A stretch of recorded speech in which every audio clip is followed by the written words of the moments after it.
আমাদের নতুন একটি সংবিধান প্রয়োজন। আমরা মাঠে নেমেছি, আমরা নতুন সংবিধান বানিয়ে ইনশাআল্লাহ মাঠ থেকে ছাড়ব। 1971 সালে আমরা বাংলাদেশকে স্বাধীন করেছিলাম।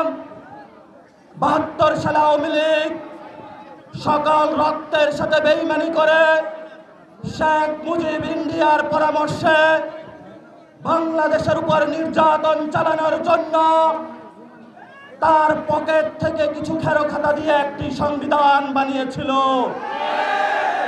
গণপরিষদে তার নিজের লোকদেরকে রেখে বাংলাদেশের সকল মানুষকে অন্ধকারে রেখে ভারতীয় প্রেসক্রিপশনে বাংলাদেশের উপরে আমাদের নির্যাতনের একটি বই আমাদেরকে ধরিয়ে দিয়েছে। আমাদের উপরে এমন একটি সংবিধান আছে যেই সংবিধানের কারণে 24 সালে এসে আমার ভাই শহীদ হচ্ছে, যেই সংবিধানের কারণে আমার ভাই এখনো হসপিটালে কাতরাচ্ছে। আমাদের নতুন একটি সংবিধান প্রয়োজন। আমরা মাঠে নেমেছি, আমরা নতুন সংবিধান বানিয়ে ইনশাআল্লাহ মাঠ থেকে ছাড়ব। আমরা গত আগস্ট মাসে শহীদ মিনারে বিএনপি, জামাত, ছাত্রদল, যুবদল সকলে ঐক্যবদ্ধ হয়ে আমাদের এক দফার ঘোষক নাহিদ ইসলামের নেতৃত্বে বাংলাদেশের শেখ হাসিনা বিরোধী আন্দোলনের যেই সূচনা হয়েছিল, আবার নতুন বাংলাদেশ পুনর্গঠনের জন্য আগামী আগস্টের 3 তারিখে আমরা আবার সবাই শহীদ মিনারে একত্রিত হচ্ছি। দলাদলি অনেক হয়েছে, বিভেদ হয়েছে।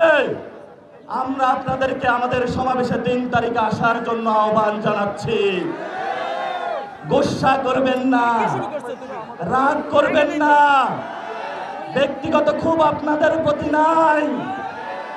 আমরা ব্যক্তিগত রাজনীতি করি না, আমরা পরিবারের রাজনীতি করি না, আমরা জনগণের রাজনীতি করি। জনগণের কথা বললে আপনাদের গুসা হওয়া উচিত নয়। আমরা আপনাদেরকে ঐক্যের আহ্বান জানাচ্ছি।